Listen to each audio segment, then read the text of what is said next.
I've been a pastor for 30 years, and in that time I've watched my nation, America, begin to go through a decline spiritually and morally.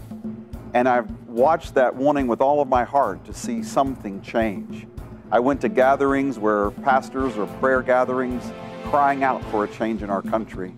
I've watched all kinds of things come and go in this time, and it's burdened my heart to want to see a move of God in our nation.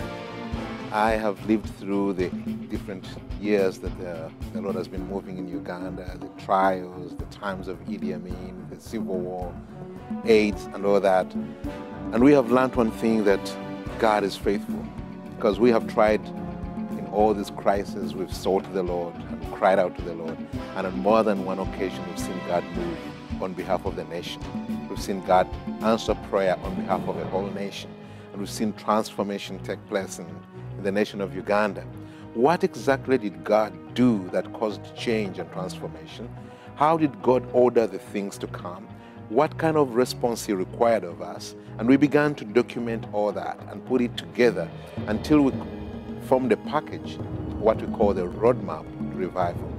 Then we asked the Lord, give us a place, give us a nation, give us a city that would be willing to follow this according to the letter.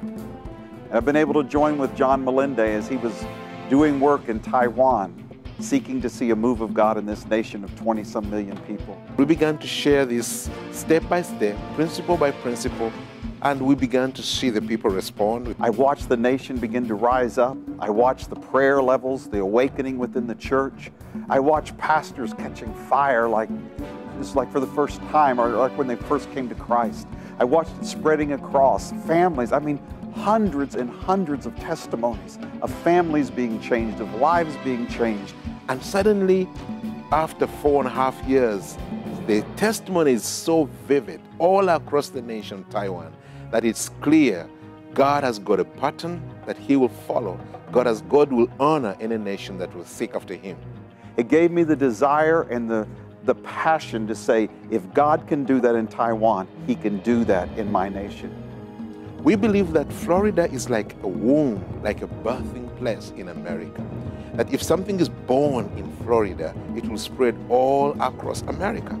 So in the last year and a half, we began building a network together of people together that's saying that we want to seek after the Lord to see a tangible revival take place in this state. Let's believe God that this can be done in America. If God did it in Africa, then He reproduced it in Asia. Let us trust that God can do it in America. I want to invite you to join hands. Join hands with all these other churches, ministries, prayer networks, revival movements, and let us believe God that together we can walk this path, apply these principles, and witness God move. We want to encourage you, join us in Awakening Florida. As the different ministries are spread across these 23 different counties, that you'll begin to join hands with us as we begin to seek the Lord. And we believe with all our hearts that it'll begin to spread across this whole state, and that God will begin to bear testimony and witness to Himself that can begin to awaken our nation. We pray that you'll join us. Thank you.